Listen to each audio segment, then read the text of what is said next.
There's a reason why love felt like walking on glass. Why affection made you tense instead of relax. Why being loved didn't feel safe, even when you desperately wanted it to. You might have told yourself, maybe I'm just broken, or maybe I don't know how to love. But you're not broken. You're conditioned. Because for many of us, love was never just love, it was mixed with pain, confusion, or fear. It was a hug that came after yelling. It was approval that vanished the moment we disagreed. It was affection that depended on performance. So our nervous system learned something tragic but powerful: love is not safe. And that belief didn't start in adulthood. You didn't wake up one day afraid of love. You learned it, slowly, quietly, from the people who were supposed to protect you. Maybe as a child, you reached out for comfort and were met with silence. Maybe you expressed your needs and were called too much. Maybe you were punished for crying or told to toughen up. That's when your body began to associate connection with risk. Your brain learned, if I'm too visible, I get hurt. If I ask for love, it disappears. So instead of feeling safe in closeness, you started scanning for danger in it. Your nervous system began preparing for rejection, even before it happened.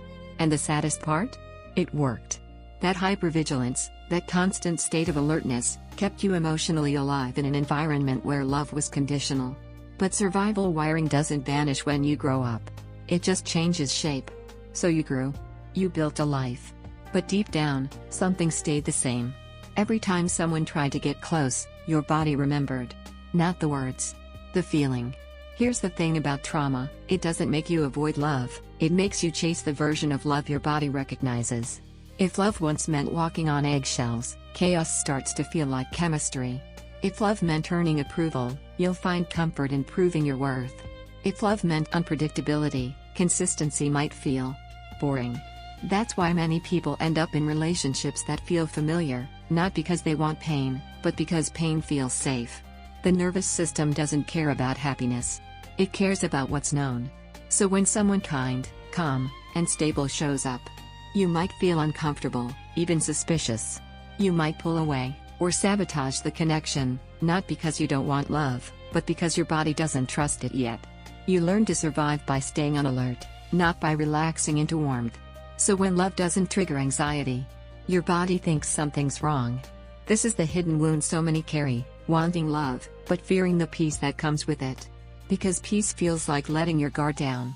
And letting your guard down once cost you too much. Think of your nervous system as an alarm system, designed to protect you. But if it was trained in chaos, it starts sounding alarms even in moments of calm. That's why healthy love can feel off. Why affection can feel suffocating. Why vulnerability feels dangerous. Your body isn't rejecting love, it's protecting you from what it thinks love means.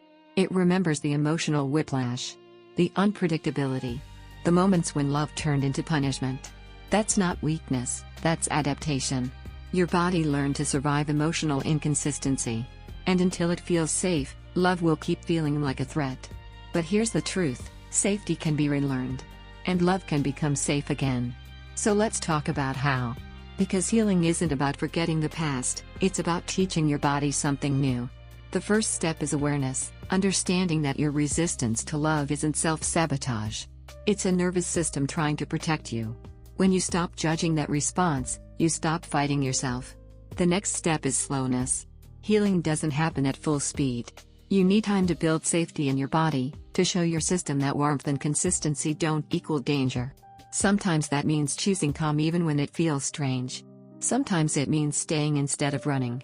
Or letting someone care for you without trying to earn it. Every time you let safety feel a little more familiar, you rewire your body's definition of love.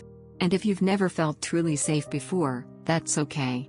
You can build it from the ground up, one moment at a time. Through boundaries. Through self-compassion. Through relationships that feel steady, not thrilling. Because love isn't supposed to keep you guessing. It's supposed to help you breathe easier. One day, you'll meet someone, or you'll meet yourself, and realize that love doesn't have to hurt to be real. It can be quiet, stable, predictable. And that peace you used to mistake for boredom? That's what safety feels like. Healing doesn't erase the past, it rewires your body's expectations for the future. So that next time love finds you, you don't run from it. You recognize it.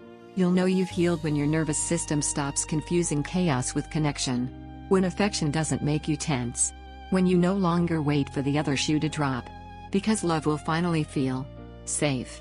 The way it always should've. If this message touched something deep, if you've ever wondered why love felt unsafe, remember this: your body wasn't betraying you.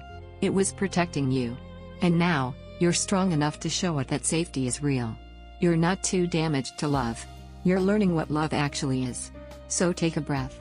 You're not hard to love, you just never felt it safely before. And now, you're unlearning fear, one heartbeat at a time.